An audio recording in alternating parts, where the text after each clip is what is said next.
오늘은 희생에 대해서 한번 이야기를 나눠보려고 해요. 그리고 더 나아가서 부활에 대해서 이야기를 해보려고 합니다. 우리는 지금 4월 한 달 동안 사랑을 배우고 있어요. 하나님의 성품, 사랑을 배우고 있고, 그 사랑을 이야기할 때 반드시 언급되어져야 하는 것이 희생입니다. 희생. 희생이라는 것은 사랑에 근거한 행위다라고 이야기할 수 있겠죠. 즉, 희생이라는 것을 할 때 반드시 뭐가 있어야 하냐면 사랑이 전제가 되어 있어야 한다는 겁니다. 부모가 자식을 사랑할 때 희생한다라고도 이야기를 하죠. 그렇죠? 부모가 자식을 위해서 희생하는 건 당연해요. 어떻게 보면 당연해요. 그런데 그 안에 사랑이라는 것이 없으면 부모가 자식에게 아무리 희생한다고 강요한들 희생할 수가 없어요. 남편이 아내를 위해서, 아내가 남편을 위해서 희생한다고 할 때 사랑이라는 것이 전제되어 있지 않으면 결코 할 수가 없는 것이 바로 희생입니다. 그런데 여러분도 잘 아실 거예요. 당연히 사랑해야 한다, 마땅히 해야 된다라는 것은 우리는 습관적으로 사용하긴 하지만 한번 잘 생각해 보실래요? 당연히 사랑해야 한다. 부모가 자식을 당연히 사랑해야 하나요? 남편과 아내가 서로를 당연히 사랑해야 하나요? 아니요. 그렇지 않아요. 당연히 사랑한다는 건 존재하지 않습니다.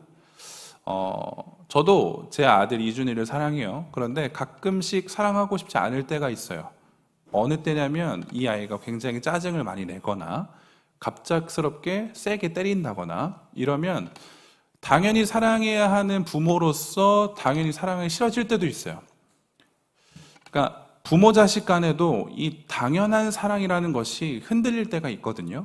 하물며 남편과 아내, 여자친구, 남자친구 이 관계 속에서도, 그리고 우리가 세상 속에서 관계하는 모든 관계 속에서 사랑이 당연하다, 희생이 당연하다, 이 당연함을 여기서 붙일 수는 없다는 거죠. 희생이라는 것은 나를 버리는 거거든요. 나를 버리고 남을 사랑하는 마음이라고 이야기할 수 있을 겁니다. 나를 버린다. 우리에게는 그것이 참 쉽지 않습니다. 나를 버린다. 그런데 이 모습을 아주 잘 보여주신 한 사람이 계시는데 그분이 바로 우리가 잘 알고 있는 예수라고 하는 분이죠. 특별히 우리가 오늘 읽은 이 본문의 말씀은 비유로 말씀을 해주신 건데 예수님께서 가지고 계신 그 사랑의 모습, 희생의 모습을 너무나도 잘 표현한 본문이 바로 오늘 본문이다라는 것을 볼 수 있어요. 한 번 더 읽어볼까요? 내가 진실로 진실로 너희에게 이르노니 하늘의 밀이 땅에 떨어져 죽지 아니하면 하늘 그대로 있고 죽으면 많은 열매를 맺느니라. 예수님께서 말씀하신 거거든요. 우린 지난주에 고난 주간을 지났습니다. 그리고 오늘은 부활주일이죠.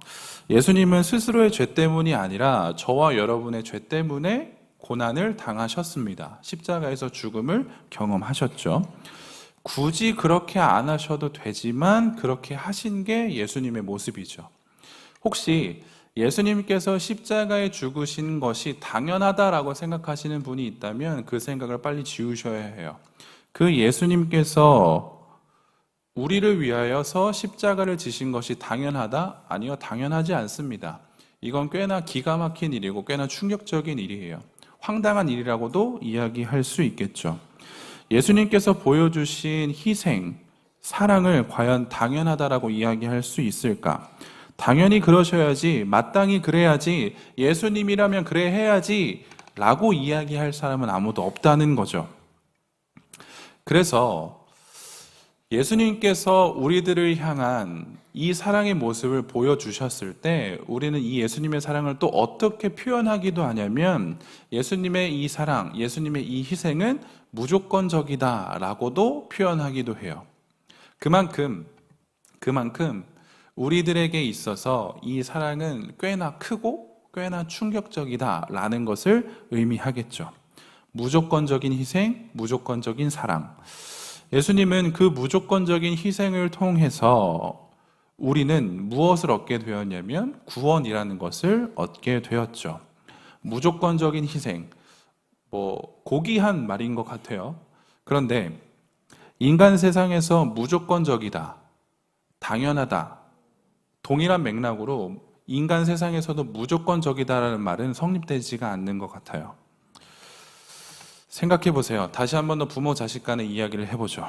부모 자식 간의 사랑이 무조건적이다? 아니요. 저는 이준희를 조건적으로 사랑해요.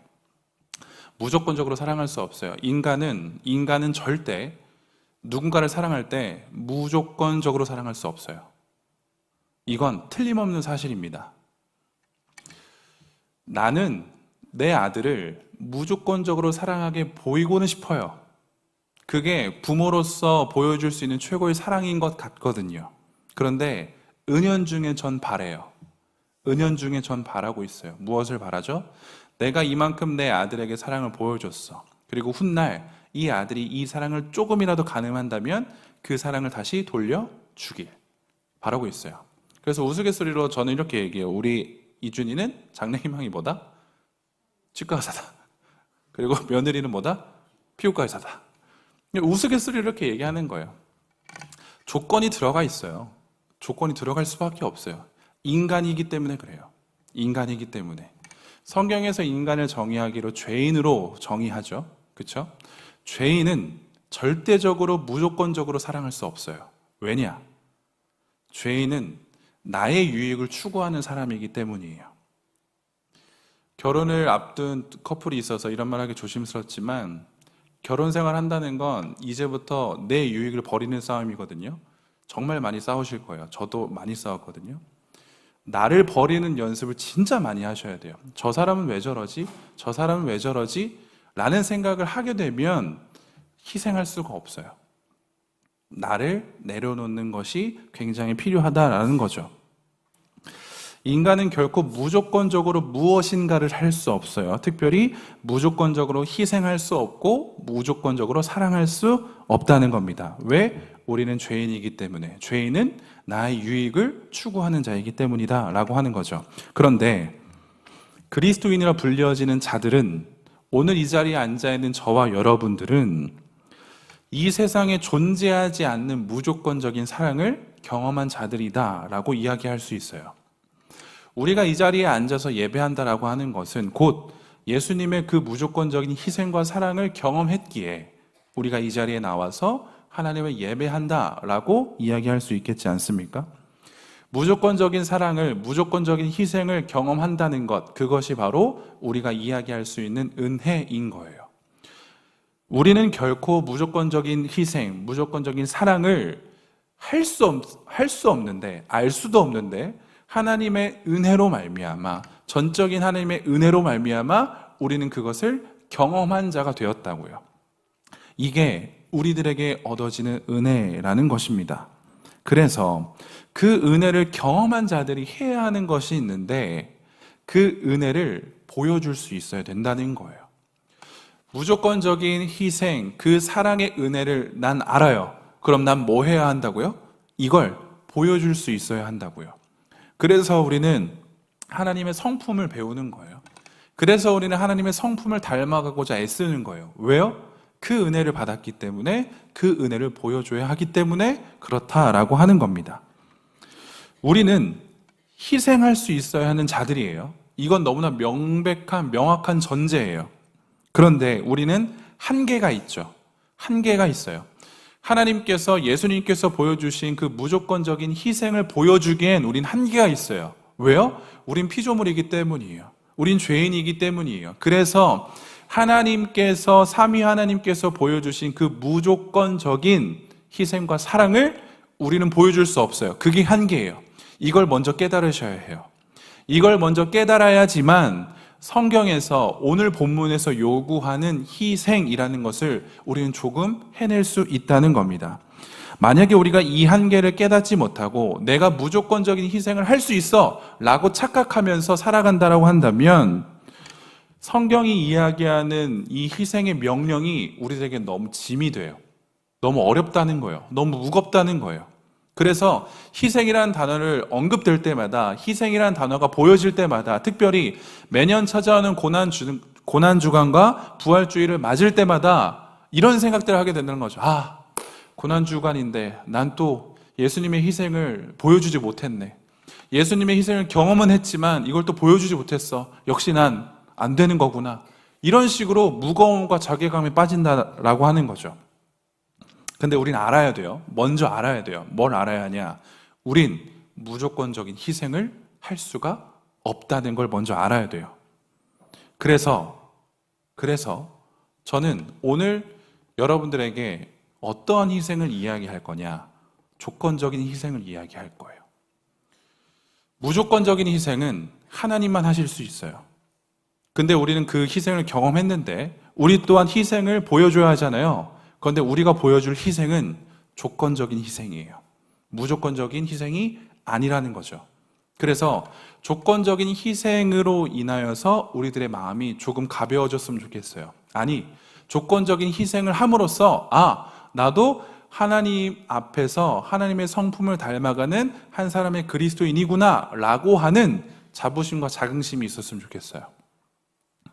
근데 조금 이상할 겁니다. 아무런 대가 없이 조건 없이 해야 하는 것이 진정한 사랑의 모습이라고 우리는 알고 있죠. 그런데 저는 지금 조건적인 희생과 조건적인 사랑에 대해서 이야기를 한다는 거죠. 그래서 조금 이상할 수 있어요. 희생이라는 것에 조건을 건다? 우리가 희생을 하기 위해선, 서로를 향한 희생을 하기 위해선 조건이 필요하다라고 저는 이야기할 거예요. 그런데 이 조건은 잘 들으셔야 돼요.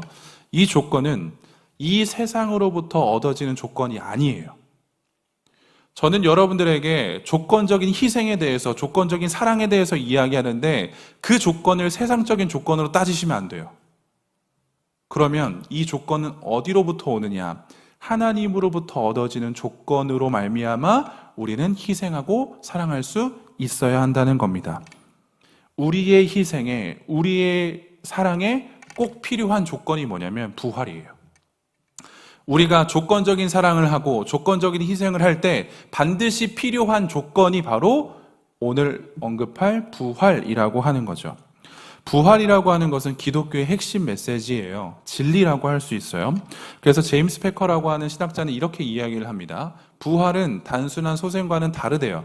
그것은 근원적 몸의 창조적 새로움이었고 그 몸은 지금은 완전히 영광의 몸의 형체로 변화했고 죽음이 없는 불멸의 생명의 몸이 되었다라는 거죠. 하늘에 계신 하나님의 아들은 아직도 그 몸 안에 살고 있고 그 몸을 통해서도 영원히 살 것이다 라고 부활에 대해서 이야기를 합니다. 기독교가 믿는 부활이라고 하는 것은 역사의 공간, 시간적 사건으로 이 예수님의 부활의 확실성을 우리는 가지고 있다라고 이야기해요. 우리가 잘 알고 있는 네복음서, 마태, 마가, 누가, 요한, 복음, 그리고 사도행전의 말씀을 통해서 계속적으로 기록되어지는 것이 무엇이냐면 예수님이 부활하셨다라는 것을 우리들에게 알려준다는 거예요. 이게 역사성이거든요. 기록된 역사를 통해서 우리는 예수님께서 부활하셨다라는 것을 믿음으로 받아들일 수 있다고요. 이것이 역사성이에요. 예수님의 부활은 죽음을 이기신 부활, 죽음에 대한 승리를 보여주시고 그가 의로운 분이시다라는 것을 한 번 더 명확하게 해주며 가장 중요한 것, 그는 하나님이시다라는 것을 우리들에게 분명하게 보여준다라고 하는 겁니다. 부활이 중요한 이유가 여기 있다는 거예요. 그래서 고린도전서와 로마서는 이렇게 기록을 하죠. 그리스도께서 만일 다시 살아나지 못하셨으면 우리가 전파하는 것도 헛것이요 또 너희 믿음도 헛것이며 내가 만일 내 입으로 예수를 주로 시인하며 또 하나님께서 그를 죽은 자 가운데서 살리신 것을 내 마음에 믿으면 구원을 받으리라 라고 이야기를 해요. 고린도전서에서 뭐라고 얘기하냐면 그리스도께서 만일 다시 살아나지 않으셨다라고 한다면 지금 제가 여러분들 앞에서 이야기하는 게 다 거짓말이라는 거예요. 무의미하다는 거예요. 그 여러분들의 인생도 무의미하다는 거예요. 그만큼 부활이라고 하는 것은 그리스도인들에게 너무나 중요한 핵심이라고 하는 겁니다. 부활이 없다면 우리는 이 자리에 있을 이유가 없어요. 부활이 없다면 우리는 굳이 지금 이 시간에 이 자리에 앉아서 하나님의 말씀을 들을 필요가 없다고요. 왜 죽은 자의 이야기를 듣습니까? 왜 지금도 살아있지 않는 그 사람에 대해서, 그 신에 대해서 우리는 왜 들어야 하냐고요. 이게 부활이 우리들에게 주는 이 예배의 당위성이에요. 성경은 부활을 언급을 하면서 이 부활은 구약의 예언들이 성취되었다는 것을 이야기를 해줘요. 그러니까 부활이라고 하는 것은 그 신약 시대에, 예수님 시대에 어떠한 우연의 사건으로 발생한 것이 아니라 예수님 오시기 이전부터, 구약의 시대부터 계속적으로 예언자들부터 선지자들부터 예언되어 왔던 것이 그때에 일어났다라는 것을 이야기해요. 우연의 발생이 아니라는 거예요. 잠깐 갑자기 발생한 일이 아니라는 걸 뜻해요. 굉장히 계획적이고 분명하다라는 것을 이야기를 하죠. 누가복음은 이렇게 이야기합니다. 그리스도가 이런 고난을 받고 자기의 영광에 들어가야 할 것이 아니냐 하시고, 이에 모세와 모든 선지자의 글로 시작하여 모든 성경에 쓴 바 자기에 관한 것을 자세히 설명하시니라. 사도 바울도 고린도전서에서 이렇게 기록을 하죠. 장사 지낸 바 되셨다가 성경대로 사흘 만에 다시 살아나사. 부활이라고 하는 사건은 구약에서부터 계속적으로 언급되어 왔던 현상이고 사건이에요. 그리고 그것이 어느 때에 일어났다고 하는 거죠. 그래서 부활은 우연의 산물이 아니라고 우리는 이야기할 수 있는 겁니다. 네덜란드 신학자 중에서 빌헤무스 아브라켈이라고 하는 사람이 있거든요. 그분은 어떻게 이야기를 하냐면, 분명히 구약 성경에는 부활에 관한 예언이 우리가 분별할 수 있는 것보다 더 많을 것이다라고 이야기를 해요. 비록 우리에게 충분한 빛이 없어서 그런 본문들을 부활에 관한 완전한 증거로 사용할 수 없지만 분명히 부활에 대한 성경들은 많을 것이다. 성경의 저자는 누구죠? 우리가 고백하는 성경의 저자는 하나님이세요. 자, 부활은 누가 계획하셨을까요? 하나님이시겠죠.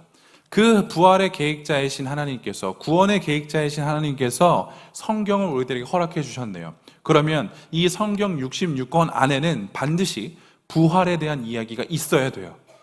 반드시 있어야 돼요. 그런데 우리는 성경을 바라볼 수 있는 시야가 너무 좁다는 말이에요.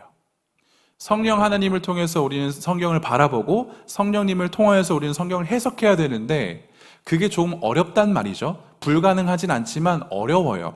그렇기 때문에 성경 본문에서 이것이 부활에 대한 내용인가 아닌가 우리는 잘 판별하기 어렵다고요.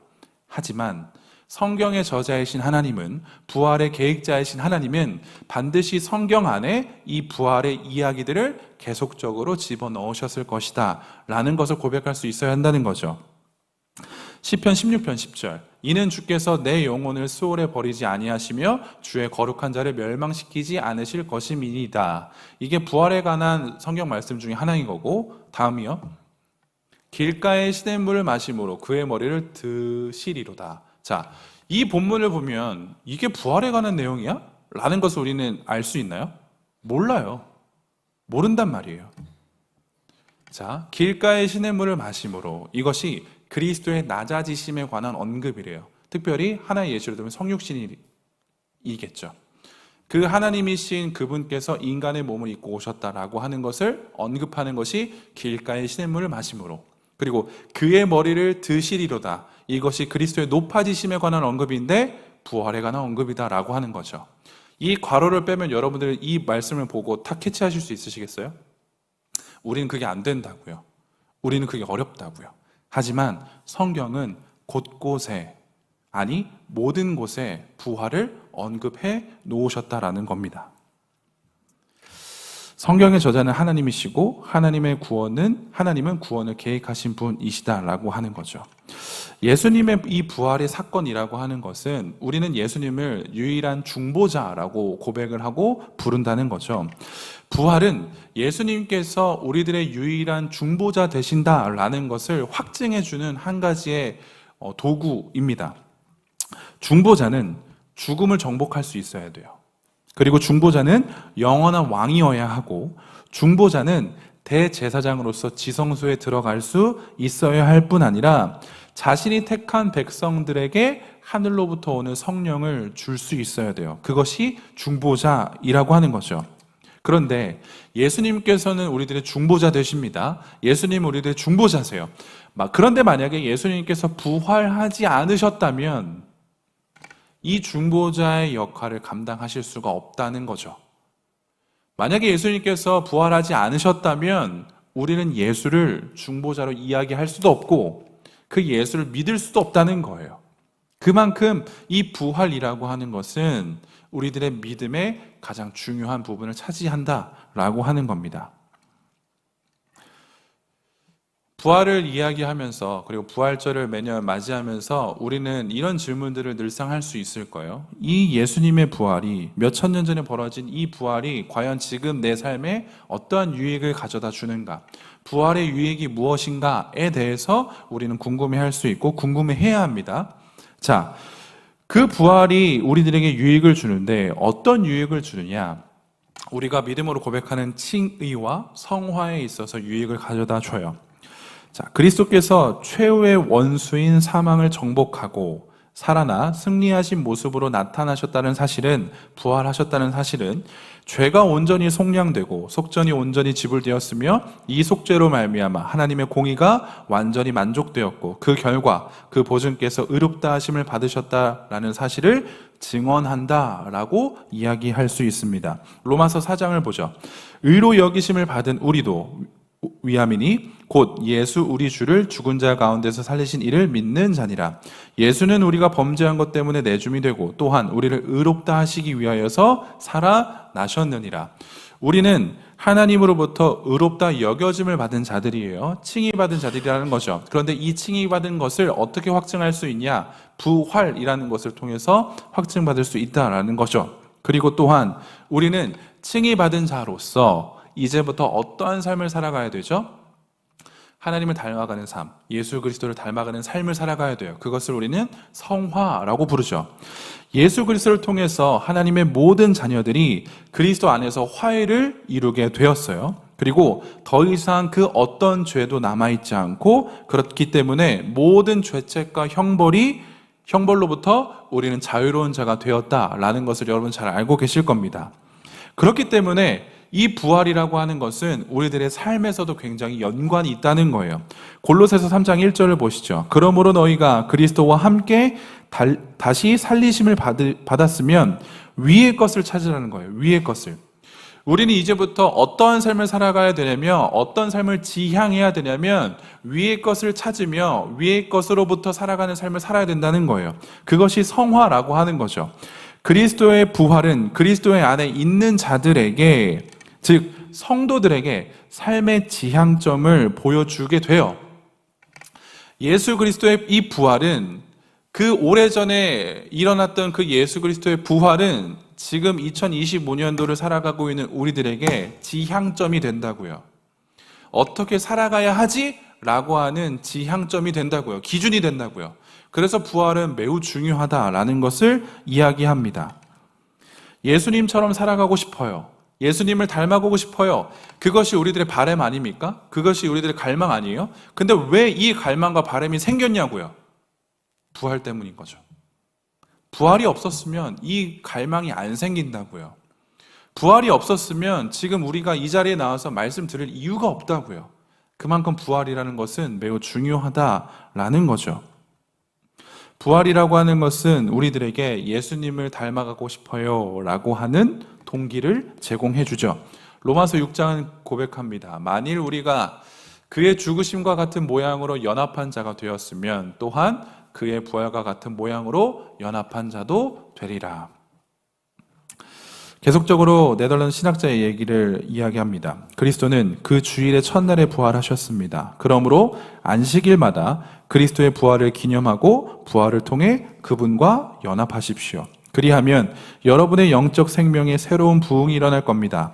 또한 그리스도는 죽은 자들의 무덤을 떠나셨습니다. 마찬가지로 여러분의 직업이 허락하는 한 여러분도 세상적이고 불경건한 사람들을 멀리해야 합니다. 그들은 죽은 자들이고 그들에게서는 고약한 냄새가 나며 그 냄새는 전염됩니다. 그리스도는 입고 있던 겉옷을 무덤에 벗어놓고 나가셨습니다. 마찬가지로 여러분도 육신의 것으로 오염된 겉옷을 미워해야 합니다. 라고 이야기를 하죠.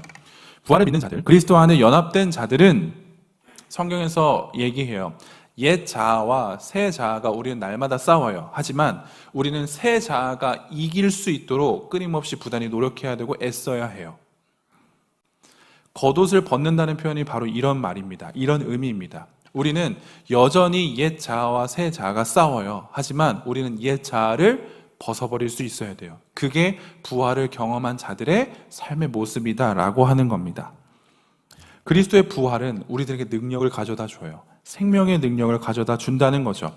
그래서 디모데후서는 이렇게 이야기합니다. 미쁘다 이 말이요, 우리가 주와 함께 죽었으면 또한 함께 살 것이다 라고 이야기를 한다는 거죠.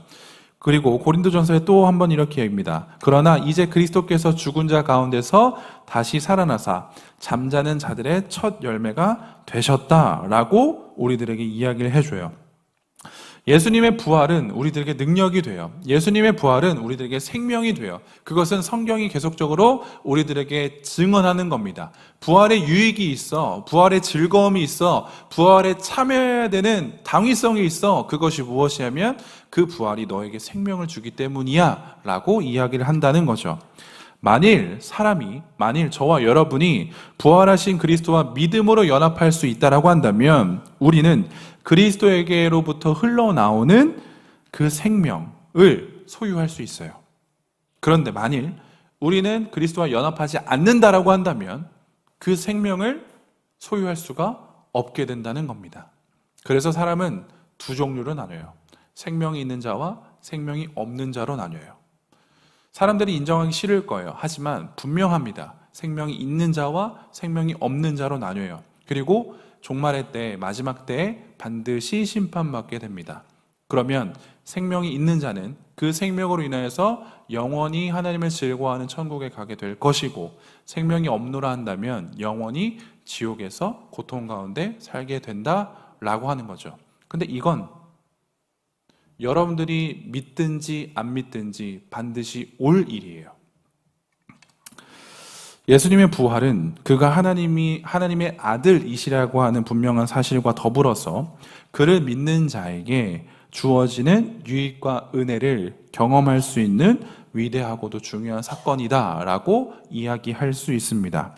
그리고 그리스도인은 부활의 소망을 가지고 살아갈 수 있어야 하며, 더 나아가서 그 부활의 소망은 우리들에게 헌신할 수 있고 사랑할 수 있는 조건이 되어진다라고 하는 거예요.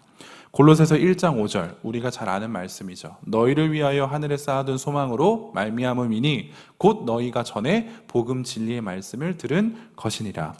하늘에 쌓아둔 소망이래요. 그런데 그것이 뭐라고요? 곧 너희가 전에 복음 진리의 말씀을 들은 것. 1세기 그리스도인들이 들었던 복음의 진리는 무엇일까요? 1세기 그리스도인들이 들었던 복음 진리의 말씀은 무엇이었을까요? 부활의 소식밖에 없어요. 그때는 부활의 소식이 다예요.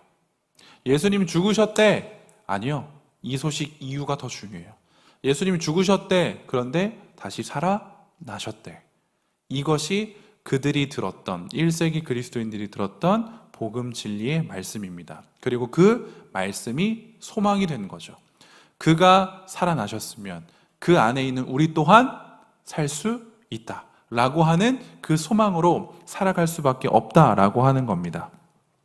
이 소망, 이 부활의 소식은 1세기 그리스도인들의 삶을 완벽하게 바꿔놓았죠. 사람들이 미쳤다 할 정도로 그들의 삶을 완벽하게 바꿔놓았습니다. 왜 그들이 바뀌었다고요? 부활의 소망 때문에 그래요. 그들이 들었던 복음 진리의 말씀 때문에 그래요. 다른 거 없어요. 부활 때문에 그래요. 무조건적인 희생, 사랑, 우리는 불가능합니다. 왜냐하면 우리는 예수님이 아니기 때문이에요. 하지만 하나님으로부터 주어지는 조건, 그 부활을 통해서 우리는 조건적인 희생과 사랑을 보여줄 수 있어요.